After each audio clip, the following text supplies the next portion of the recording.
Good morning vlog. So actually today is Monday and the kids are still sleeping. Okay, currently I am 60% through Not in Love by Ali Hazelwood. And you know what? Ali Hazelwood has this kind of writing style that I really love. Okay, it's perfect for a rom-com because she's funny. And I don't even think that she's trying. Like, she's just literally funny. The things that she makes her characters say, the dialogue, the ridiculousness, but also plausible. I'm not sure if I mentioned it, but no, I don't think I have, because this is the start of a video. Okay, I was expecting this to be super smutty because there was a note in the beginning where Ali Hazelwood was like, okay, this is not typically how I write things. It says the result is, I think, less of a rom-com and more of a neurotic romance, because the characters have these insecurities, like trauma. What do I like about Rue? I like that she's quiet. I like that she's not trying hard. I like that she's not insecure of herself and she knows what she wants. So that is not typically what you get from a heroine. It's quite refreshing when the character is not or has low confidence. And about Eli, he is glazing so much over Rue. And I do like that Rue has dignity though. Sort of. Because basically dating Eli, or not dating, but you know, seeing him is actually a betrayal of her friend and the company that she's working for. I'm 80% through the book, almost done. I feel so bad for the brother now after being so pissed at him, and actually I'm feeling sad for Rue as well, because I can't imagine having to be hungry at times. In her case, they weren't hungry all the time, which was more terrible for her, because like they'd have food and then suddenly they won't have food and then they go hungry. Like the starvation is random, so they're always on the edge, of like, are we gonna get hungry soon or what? And then she has done something that sort of betrays her brother, and so not really betrayed, well, sort of. That's why she has this guilt of having to always look out for her brother. I kind of feel bad for the brother now, but now I'm thinking, like, does that excuse his current behavior? Okay, the confrontation with Florence has already happened. And I am very satisfied with how that went, because, dude, you're a woman. You should know what a woman would feel, especially someone who is disadvantaged. Florence, what are you doing? By the way, another thing that I like about this book is that each chapter has a title. And that is not... No, that's the problem. Can you see that? Can you see that? Each chapter is not just a number, and I kind of like that because that's how it used to be years ago, right?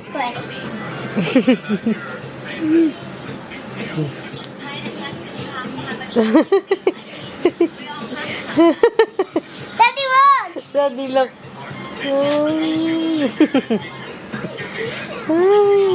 Oh my god.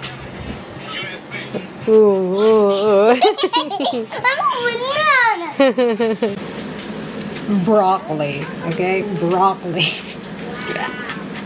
No fighting. I told you, bye-bye. Okay, I finished it, giving it 4 stars on Goodreads, but maybe it's like a 3.5. I like this one. What I really just don't appreciate is the fluffy talk. I mean, I guess it depends on the couple, but for them, it sort of is a little bit too clean. Hello, quick update on what I'm reading. And it is currently Haunted by Palahniuk. I was gonna go read a romance book, but I found that I'm not in the mood for it anymore. So I picked up a horror book.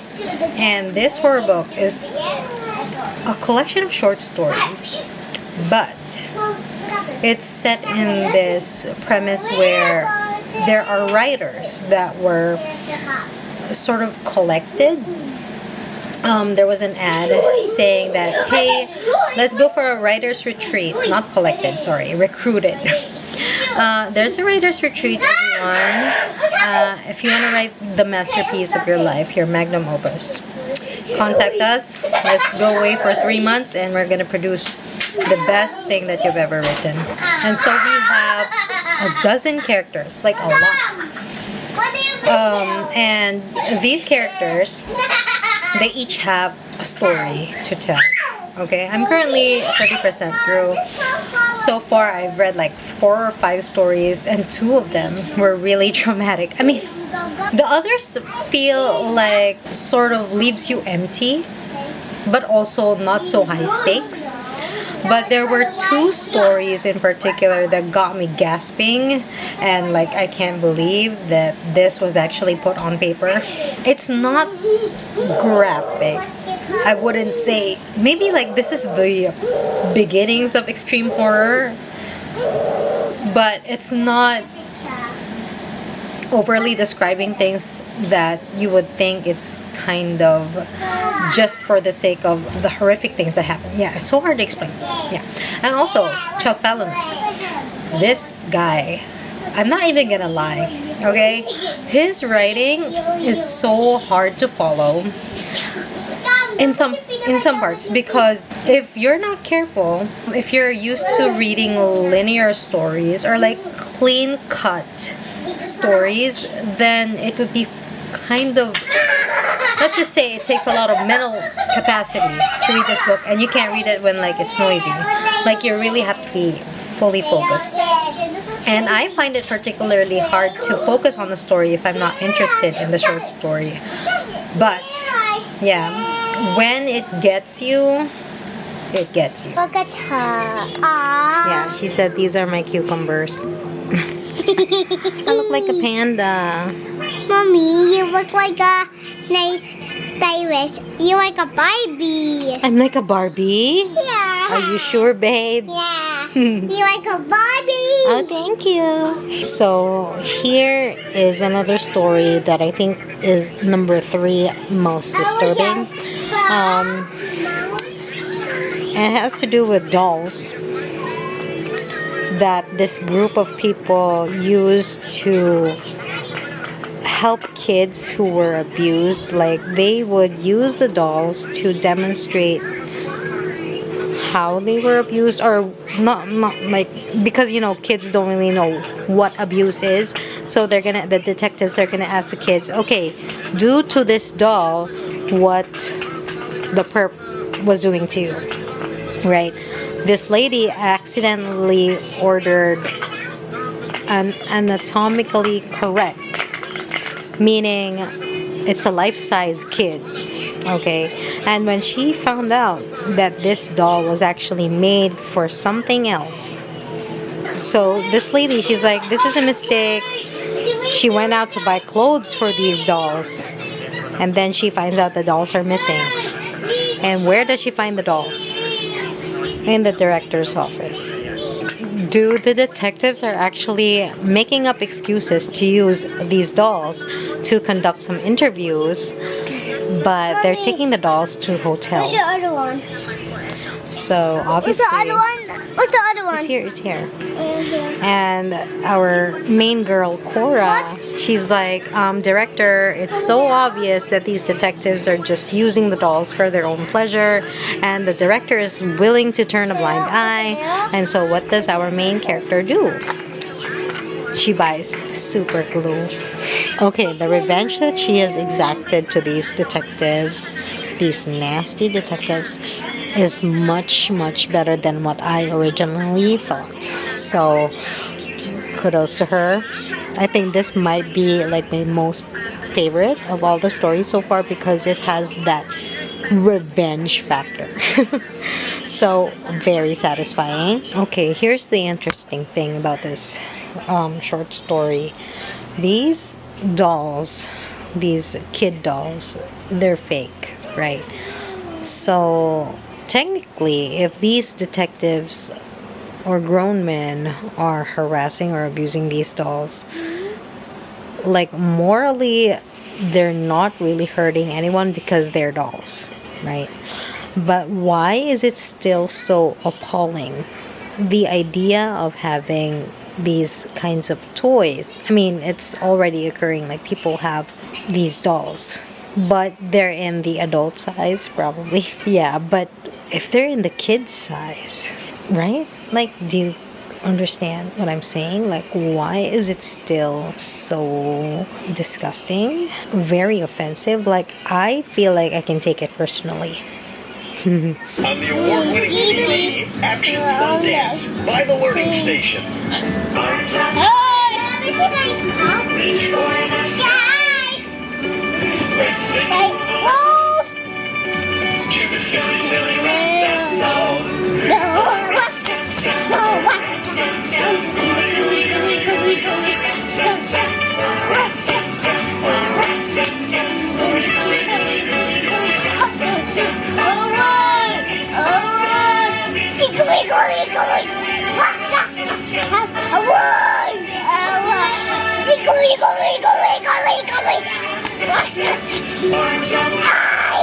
I just gotta say that I am not interested in the story that's going on with all of the survivors, because this setup seems like it's Survivor. Yeah, so I'm not really interested in that part, like it's sort of like who is killing the others kind of vibes, and I don't really care about that. Stories also feel lukewarm and a bit useless, and leaves me with a kind of feeling that it's futile, like that those feelings for some of the stories, and I think it's meant to be that way, because if it's like a short story that packs a punch each time, it would kind of lose its luster, right? Okay, guess what Jewel got me? Mother Murderer Magnificent. I am intrigued. Actually, I've been wanting to read this because she really loved this, but now that I have such a pretty copy of it. Oh, and she also got me some note like pads and the stickies, the tabs. Oh, I'm gonna try this right now. The pens and this very pretty little prints, le petit prints. Thank you so much, Jewel. Okay, actually all of these are black pens. I did not know they were retractable. Okay, this makes it even better. Yeah, and look, it has puppies. Oh, because it says puppies here. Anyway, I'm so excited. Look at this pretty purple. Dude, they just cut someone up who was still alive. Yes, these people are resorting to cannibalism. Ew. Dude, the weather is so cozy, super rainy. I just want to read the whole day. But I did soft DNF Haunted at 58% because the horror story is not the mood anymore, and the pacing is quite slow. Well, not really slow, but it's so hard to care. I mean, yeah, it's so hard to finish reading a book if you don't really care. But I did finish a book, and it's The Face on the Milk Carton by Caroline Cooney, I believe. And this is about a girl who she is eating food in the cafeteria at her high school, and she sees a milk carton, okay?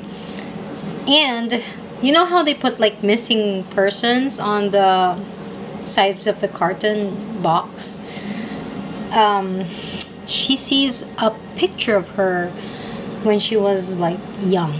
Like she was able to recognize her face as a missing person. And so that kind of like sends her in a spiral, because she has a very loving father and mother. Like, if I'm a missing person, then who are these people? Who are my parents? Are they actually my parents? Could I be wrong? But I really feel like this is me. So I gave it 3 stars because she got on my nerves. But I think if I've read it when I'm a bit young, I think it's the juvenile, immature YA voice that I did not particularly like in the way that it was portrayed in that book. But a very interesting story, a very interesting take on a missing persons case. Okay, I have picked up The Vegetarian by Han Kang, and this book is... Okay, it's told in the perspective of the husband, where in the story, his wife suddenly, like after having this dream, has decided to become a vegetarian. Okay? And this husband is so funny. I don't know. The way that he says his grievances towards his wife, to us, the readers, is just so hilarious. Dude, this scene with the family dinner, like, it's too over the top. And if there's one thing that you can't make a person do, is to force them to eat something that they don't want to eat. Okay, I just finished part 2 of The Vegetarian, and part 2 is called The Mongolian Mark, which seems to be like a birthmark, but it's what you see in babies, but they gradually disappear as they grow up, right? So part 1 from the husband, second part brother-in-law, a lot of weird, inappropriate things, spiraling. The sister, yeah, like I feel so bad for the sister because of her husband, okay? Because the husband is like this artist who doesn't have an actual job, and he's just an artist. So she is the main breadwinner, and she also picks up the slack at home and also is taking care of their kid. And I feel so bad for her because I can see that she is trying to be well composed, and actually there was a quote. He studied his wife, a picture of responsible compassion as she carefully approached their son with the medicine. She's a good woman, he thought, the kind of woman whose goodness is oppressive. And this is such a very interesting discussion point, because can something good be oppressive? Well, I can see it in his case is because he feels guilt that his wife is so nice and just taking all his shit without getting angry. I'm sure, and he actually said it too, that he'd rather her lash out at him and bicker with him. Yes? Oh, it's so pretty. Look, Mommy. Look, Mommy. There's Meerkat again. Meerkat, and who's that? It's me. This one. Mew? Where's your hair? Can you get your hair tied so I can tie your hair, babe? Okay, Mama. Okay, I am currently in Yes. 80% of Mommy the has a vegetarian. problem. He has a problem. Yeah, my collarbone hurts. I think... I don't So know. I use my heart. A vein got... And this is my keyboard. It's nice and cool. Look at all the beanos. Look at all the beanos. Can you see the beanos? Can you see the beanos on there? Ow. Okay, I just finished The Vegetarian last night, and I'm so sad that I'm rating it 3 stars. And it absolutely has nothing to do with the writing, because the writing was really good. The poetic prose of Miss Han Kang. But I think where it was lacking, I mean, okay, there were parts where I felt like, oh, okay, this is what it means. This is like a callback to the first part, and this is so tragic that this is what happened to these the main character, and to the people around her. So basically, we don't really see the perspective of the vegetarian, but only from the perspectives of 3 people in her life. And we kind of get to see and understand why that thing happened to her, especially in the third part.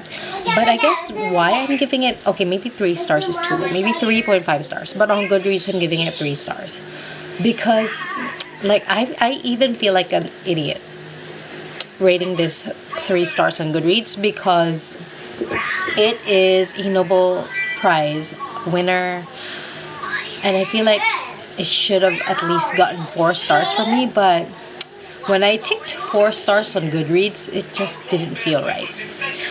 Yeah, so I'm guessing maybe because there's something missing that it didn't impact me as much. And I think other books have done better. Okay, ending this video here. Dude, I almost got into a slump because of Haunted. And so now, like, I still feel the slump trying to get on my shoulders. And I think the reason why Haunted was so slump-inducing is because I just wanted to be over with. I think I got up to 70%. I kept on picking it back up because I want to finish it because like I'm almost there and I just want the story to like get on with it, but it's just maybe I'm just not in the mood for it anymore. That's the reason. So ending the video here. We'll probably read some other books as usual. We'll see.